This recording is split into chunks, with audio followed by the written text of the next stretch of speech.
So next up is a fun topic that allows for some instant gratuity when it comes to sound design: filter self-oscillation. A quick note before we get started on anything though: a self-oscillating filter can create some incredible volume spikes and can seriously damage your speakers, your ears, and your relationships with loved ones if not used correctly. Be very careful when experimenting with this until you know what to expect. This is an aspect of synthesizers that can yield some pretty amazing results, and is the foundation of a lot of really cool tones. You may have seen the term self-oscillating filter listed as a feature on many synths, or perhaps this is actually the first time you're hearing about it, but guaranteed you've heard the noise.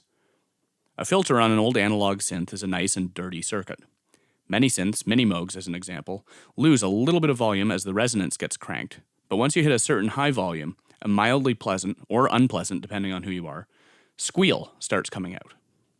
In this case, there's no signal from the oscillators going to the filter, but it's still generating sound.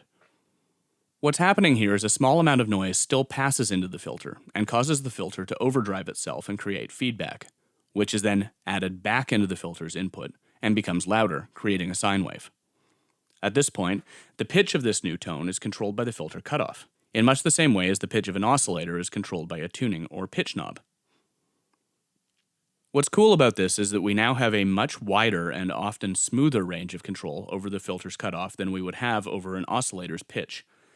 If we want to get very wide-ranging, as in subsonic to nearly out of range of human hearing effects, modulating the filter's cutoff from low to high or high to low gives us a huge range of expression that we might not get anywhere else, as the synth's main oscillators may either have their pitch locked to semitones or may be adjustable over only a small range by the pitch knob.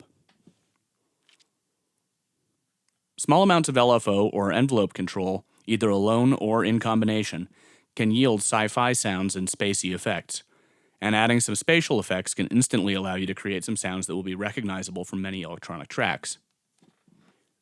Here's a really short electro-y blip, followed by a long diving tone, and a couple other variations in between, and these are all just being created by envelope control over filter cutoff on a self-oscillating filter.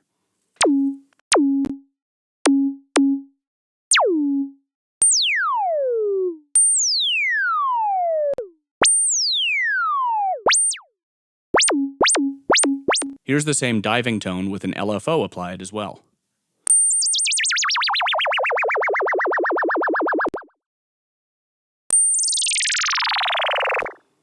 A self-oscillating filter is also a great source of a sine wave, and can be used to generate things like 808-style bass drums, subsonic rumbles, or these electro-y blips.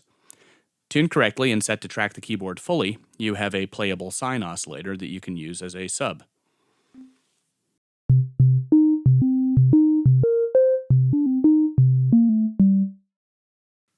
Self-oscillating filters are a great sound design tool. They're hugely useful in the creation of sound effects, but can also provide a big, warm sine wave tone if you need one, and can be tuned across the keyboard to track like any other oscillator.